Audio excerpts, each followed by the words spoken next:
ברוכים הבאים לקורס המבוא בפילוסופיה של החינוך. אנחנו נתחיל היום קודם כל, בשביל מה לנו כל העניין הזה? לכבוד מה נתכנסנו? למה אנחנו צריכים לעשות את מה שאנחנו עושים? בואו נעזוב מיד את העולם הדיגיטלי ונקפוץ ישר אל העולם של הטבע והחיים עצמם. ישר אל לב העניין, אל החיים של הכריש, הדולפין, הנמר והג'ירפה והאדם. מותר האדם מן הבהמה, כן או לא, ולמה צריך בכלל חינוך?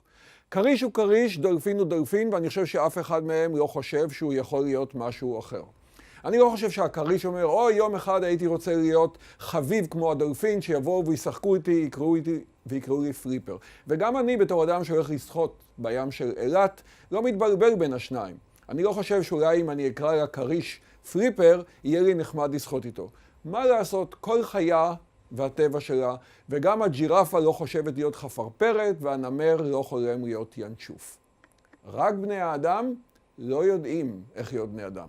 וגם בני אדם יכולים להיות כל מיני דברים. בן אדם יכול להיות קצת חזירי, וקצת תולד, וקצת פחדן, וקצת חיית טרף. האדם יכול להיות הכל.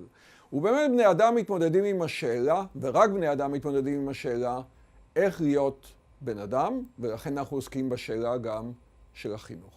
אז בואו נראה, כשבני אדם הולכים ומתעניינים בעניין של חינוך, ורוצים ללכת לאוניברסיטה או למכללה לחינוך, מה הם לומדים שם? מה מציעים להם? איך נהיים בני אדם? מה משפיע על בני אדם להיות בני אדם? אני חושב שבגדול ניתן לומר כך. בני אדם לומדים באוניברסיטה או במכללה לחינוך זווית אחת, יסוד אחד, זה הצד הפיזיולוגי, התפתחות גופנית, בריאה, איך לאכול נכון, לתחזק נכון, יציבה נכונה, חיים בריאים, כל הפיזיולוגיה, הצד הגופני, זה דבר אחד שלומדים. בני אדם גם לומדים פסיכולוגיה במכללה לחינוך או בחוג לחינוך באוניברסיטה, כל הפן של ההתפתחות הנפשית, גם הרגשית, גם הקוגניטיבית, גם עיצוב האישיות. אנשים לומדים סוציולוגיה של החינוך, אנשים לומדים את כל ההיבטים השונים, איך החברה והתרבות שאני חי בה, כמו שאמר המשורר צ'רניחובסקי, שהאדם הוא תבנית נוף מולדתו.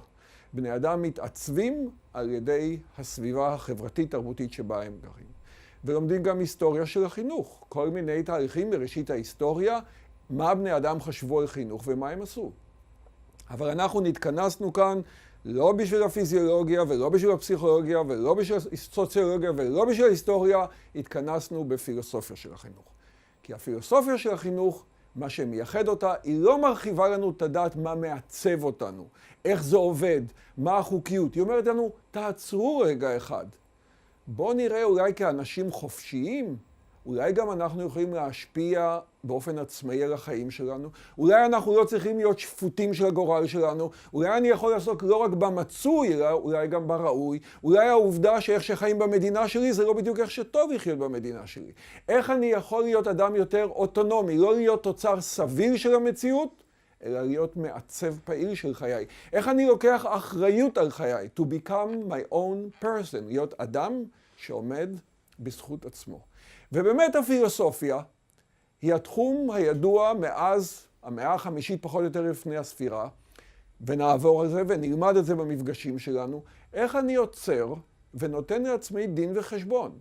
האם אני אבא טוב, אמא טובה, אזרחית טובה, פוליטיקאי טוב, האם אני אזרח טוב, איך אני חי את החיים שלי? כי רק האדם עסוק בשאלה, מה זה להיות בן אדם? איך לחיות את החיים? אולי אני רוצה להשתחרר מהממסדים, מהמסורות. הנה כמה שאלות לדוגמה שמעלים פילוסופים, ואנחנו נראה עכשיו רצף של שאלות, שבעצם מתמודדות עם השאלה איך אני אולי יכול להשתחרר מהממסד הפוליטי, הדתי, הכלכלי. אז בואו נראה כמה שאלות ביחד. שאלה אחת שעולה למשל לדוגמה זה האם הדתות והמסורות הגדולות שכולנו גדלנו עליהן, אולי זה בכלל מיתוס, אולי זה בכלל לא אמת, אולי זה בכלל שטיפת מוח. האם בכלל מה שמלמדים אותנו בבתי ספר נועד לשרת את הילדים, מקדם את הילדים, או אולי זה בכלל משרת את הממסד הפוליטי, את הממסד הדתי? אולי הם בכלל רואים בתלמיד אמצעי ולא רואים בו מטרה. איך אנחנו נדע? בואו נראה עוד שאלה אחת. האם יצר לב האדם טוב מיסודו, ואז ניתן לילד קרדיט ונלך איתו אחריו, או יצר לב האדם רע מנעוריו, ואנחנו צריכים להנדס אותו ולשפץ אותו? איזה משקל יש לתת למדעים, לדוגמה, לעומת האומנויות? איזה מקום יש לתת לשכל לדוגמה לעומת הרגש? האם חינוך ללא חופש מחשבה וביטוי, כמו שקיים בהרבה מסגרות, בפונדמנטליזם דתי, בשמאל אורתודוקסי, בימין אורתודוקסי, איפה שאין כבוד למחשבה האישית, איפה שלא נותנים לתלמיד לבדוק את הדברים, במקום שאסור לחפש את האמת, האם זה בכלל חינוך? או שזה חינוק? אולי זה בכלל שטיפת מוח. נשאל עוד שאלה. בכל מיני מדינות, חברות, שבטים, מקומות מלמדים בכל מיני שיטות. האם אנחנו יכולים אולי באמצעות הפילוסופיה, כאשר נסתכל על כל מיני דברים, מדבר על אידיאל של אדם מחונך בשפה אוניברסלית. אדם שיש לו מצוינות בבן אדמיות, מתוך ראייה של ערכים אוניברסליים, מתוך הכרת הרבה מסורות, מתוך תפיסה אולי רב תרבותית, אבל גם הכרה של המכנה המשותף. ויש גם שאלות של איזה סמכות, איזה מוסר, איזה ענישה מתאימה לחינוך. מה מבדיל בין חינוך שרירותי לחינוך הגיוני? מה מבדיל בין חינוך עם גישה כוחנית לגישה הוגנת? מה הם היחסים עם התלמידים, בין מורים לתלמידים שמעצימים את התלמידים? מה הם יחסים דכאניים? מהי למידה משמעותית ומעצימה? ומהי למידה דכאנית? בקיצור, כמו שאתם רואים, יש לנו המון שאלות שהפילוסופיה אומרת, רגע, מי אמר שאני צריך להיות שבוי של המצוי? אולי יש ראוי, הרבה יותר טוב. אני סך הכל לא עבד, אני רוצה לקחת את החיים שלי, את הגורל שלי בידיי. זה מה שאנחנו עושים בפילוסופיה. בואו נראה עכשיו את הדברים מאוד זווית. למה אנחנו בכלל צריכים את הפילוסופיה של החינוך? מה הכי יקר לנו? הילדים. הילדים הם האוצר שלנו, ואנחנו רוצים שהמורים ייתנו להם שירות טוב. אנחנו רוצים שהילדים שלנו יפגשו אנשי חינוך טובים. כדי שיהיו לנו אנשי חינוך טובים, שיקדמו את הילדים שלנו ולא יהרסו את הילדים שלנו, כדאי שהמורים ייחשפו להמון גישות, להמון דעות, להמון כישלונות, להמון הצלחות. אנחנו לא רוצים שהמורים יפעלו כמו אוטומטים, כמו בורים, כמו עיוורים. אנחנו רוצים שיהיו משכילים וידעו לבחור בשום שכל על סמך הניסיון האנושי מצטבר. ועוד שתי נקודות חשובות שאני רוצה להדגיש במפגש הראשון הזה שלנו. האחת, תלמידים, סטודנטים, קהל נכבד, מטרת הפילוסופיה זה לא לטפח חבילות ידע. זה לטפח חוכמה. חוכמה ולא ידע, חוכמה ולא אינפורמציה. ידע יש לאנשים מכל הסוגים, בואו לא נשכח, ואנחנו נדבר על הדברים האלה. אני בטוח שידע רפואי היה למנגלה עוד הרבה יותר מאשר ידע רפואי היה לדוקטור קורצ'אק. אבל השאלה מה עושים עם הידע הזה? לא אינטליגנציה ולא חבילות ידע חשובות לנו, חשובה החוכמה. חוכמה כסוג של תבונה כוללת, שיש בה גם אינטליגנציה קוגניטיבית, אבל גם רגשית וגם חברתית וגם מצפון מוסרי, הכשרה לבן אדמיות.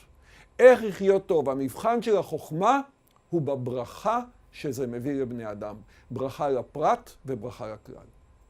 והנקודה השנייה היא משום שאנחנו יודעים שבחינוך אנחנו עובדים באמצעות מודלינג, דוגמה אישית והשראה, לא פחות מאשר על ידי העשרה בידע. אני אדגים את זה בצורה קצת מצחיקה. אנחנו אומרים שמגיאומטריקן אנחנו לא מצפים שיהיה משולש. ממהנדס אנחנו לא מצפים שיהיה מכונה. אבל כולנו מצפים ממחנך שיהיה מחונך. משום שמה שמאפיין את העבודה שלנו זה שאני לא מחנך ואני לא מלמד באמצעות רק חבילות הידע שאני מעביר אותם, אלא באמצעות הנוכחות השלמה שלי כבן אדם. פיתוח האישיות של המחנך. ורק אתמול ישבתי עם קבוצה של 60 סטודנטים בשיעור המבוא לפילוסופיה של החינוך ואמרתי להם, חברים יקרים, לא חבילת ידע זה מה שחשוב, אלא שאתם תיקחו אחריות, שאתם תהיו לתלמידים שלכם, כמו המורים שאתם רוצים שהילדים שלכם יפגשו בבית הספר. ולכן כל כך חשוב להבין שפילוסופיה של החינוך היא לא הידע הפורמלי שאתה רוכש, אלא זה הכלים, התובנה, המודעות והרגישות שעוזרת לך לעשות את עצמך, כמו שקורצ'אק אמר. קודם כל תעבוד על עצמך להיות אדם מחונך, ואז יהיה לך מה לתת לאחרים. מאחר והפילוסופיה עוסקת בצורה רציונלית וביקורתית, היא עוסקת באידיאלים, ויחד עם האידיאלים הנעלים ביותר של האמת, של הטוב, של הצדק והיופי, היא מכוונת אל הגבוה. היא המתאימה ביותר, היא החשובה ביותר, כדי להעשיר את המורים ולעשות אותם לאנשי חינוך. היא גם, כפי שנראה גם במפגשים הבאים שלנו, הפילוסופיה של החינוך, היא גם מכוונת הכי גבוה, אבל היא גם מעצימה את האדם להיות עצמו ולחשוב בכוחות עצמו ולשמור על החירות שלנו.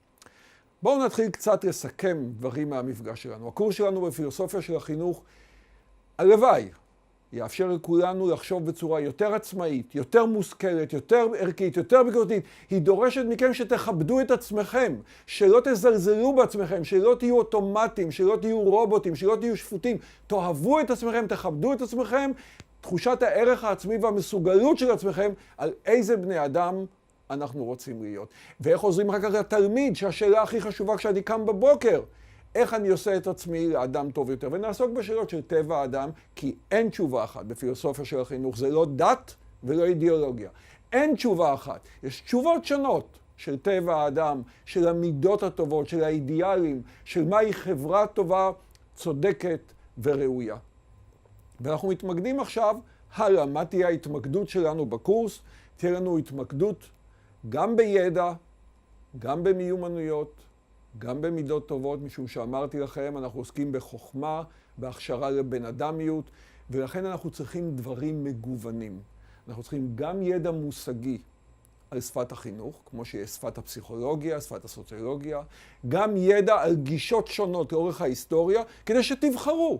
אין תפיסה אחת שהיא נכונה, יש נכונות יותר, יש נכונות פחות, אבל גם אנשים שונים יכולים לבחור בדברים שונים, וזה יהיה טוב. מיומנויות. חבילת ידע לבד לא תעזור. אנחנו צריכים להיות אינטלקטואלים, לא רק ידענים. איך אני חושב בצורה בהירה, בצורה מדויקת, בחשיבה ביקורתית, עמדות, גישות, איך לדעת לקרוא טקסטים, איך להגיש טקסטים לאחרים. וכמובן, כמו שאומרים יפה בשפת היהדות, דרך ארץ קדמה או קודמת, כל תורה. חשובות המידות הטובות, הרוך, האהבה, הדבקות באמת, פתיחות דעת, רוחב דעת, באמת אהבת הבריות ואמפתיה והנגישות והאכפתיות כלפי ה-well-being של כל אחד ואחד, זה הדבר החשוב ביותר, השלישי כאן שהצגתי אותו עכשיו.